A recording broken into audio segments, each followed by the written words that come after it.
Bom dia, turma. Vamos aqui iniciando mais uma semana de aula. Depois das provas, vamos aqui iniciando um capítulo novo. Vamos começar o capítulo de números decimais, que está aí no livro de vocês. Anteriormente, a gente encerrou o capítulo de frações. O capítulo de números decimais é mais um complemento de conteúdo, tá? Espero aí que eu não corrigi as provas ainda. Espero que todos tenham ido bem nas provas. Procurei fazer a prova o mais parecido possível da nossa revisão. Espero que todos tenham ido bem, certo? Então vamos aqui iniciar a nossa aula de matemática desta semana, tá bom? Então vamos aqui, né? Então o que seriam os números decimais? Os números decimais são números racionais. Essa aula a gente já teve, né? De números naturais, números inteiros, números racionais. Então os números decimais entram no conjunto de números racionais. São inteiros expressos por vírgula. Então, aqueles números onde aparece vírgula, que tem um número inteiro, vírgula, seguido de outros números, aqueles são os números decimais, como eu tenho aqui, ó, 1,54, 4,6, 8,9. Então, são números que, quando aparece um vírgula, a gente chama de números decimais. E eles podem ser positivos ou negativos também, como qualquer outro número, inteiro ou fracionário. Então, as casas decimais são contadas a partir da vírgula. Então, eu tenho um número inteiro, né, vírgula, aí eu começo a contar as casas decimais. Por exemplo, 12,451 possui 3 casas decimais, porque eu tenho 3 números após a vírgula, certo? Então a gente fala que tem 3 logaritmos após a vírgula, ou seja, 3 números, 3 casas decimais, tá? Então, só a gente conceituando o que seria os números decimais, tá bom? Vamos aqui à frente. Então, como é que se lê esses números, né?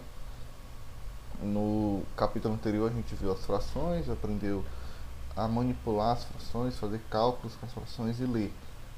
Neste capítulo vai ser a mesma coisa, porém somente com os números decimais. Então a leitura, como é que a gente lê? Por exemplo, 0,1 a gente chama de 1/10. 0,1 aqui a gente não tem nenhum número inteiro. Então a gente só lê da vírgula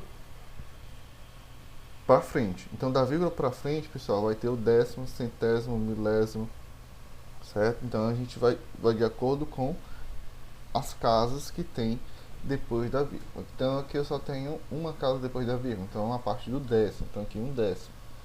Aqui só tem uma casa depois da vírgula, ainda estou na casa do décimo. Então aqui seria 4/10. Quando tem 2 algarismos depois da vírgula, já entra no centésimo. Então aqui eu tenho 0,01. Então 1 centésimo. 0,35.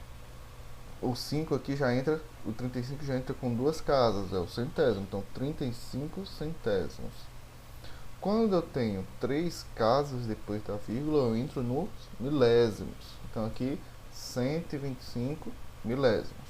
Quando eu tenho inteiro, 1 inteiro e 50, tem 2 casas, então está no centésimo. Então 1 inteiro e 50 centésimos. Aqui só tem uma casa depois da vírgula, estou na parte dos décimos. Então 2 inteiros e 1/10. Igual aqui, 4 inteiros e 8 décimos. É importante que você saiba ler esses números decimais para quando você for falar, você não confunda as casas decimais depois da vírgula. Uma casa depois da vírgula está na parte do décimo. 2 casas, centésimos. 3 casas, milésimos. Tá certo? Nessa outra, esse slide aqui dá pra ver melhor. Isso aqui eu tirei do livro de vocês. Então se você abrir lá no capítulo de números decimais, vai ter. Então olhem aqui, ó. Aqui eu tenho a unidade, né? Que tenho antes da vírgula inteiro. Aí depois décimos, centésimos e milésimos, tá? Então se você quiser usar essa tabelinha para, enquanto você não adquire prática para falar o número decimal, você coloca aqui. Você coloca o número decimal aqui nessa tabelinha e vai ver se tem inteiro, se tem um décimo, centésimo, milésimo. É de extrema importância. Aí aqui eu tenho o nome, né? Até aqui o milésimo a gente já leu. quando tem mais de 3 casas, 4, 5, 6, 7, aí vai. Ó. Nesse caso aqui eu tenho 4 casas decimais depois da vírgula, a gente chama 1/10 de milésimo. Se for 5 casas, 1/100 de milésimo. E aí por diante, tá? Não vou pedir para você decorar essa tabela inteira de forma alguma. Eu quero apenas que você saiba ler números decimais. Esses números decimais que aparecem no nosso dia a dia.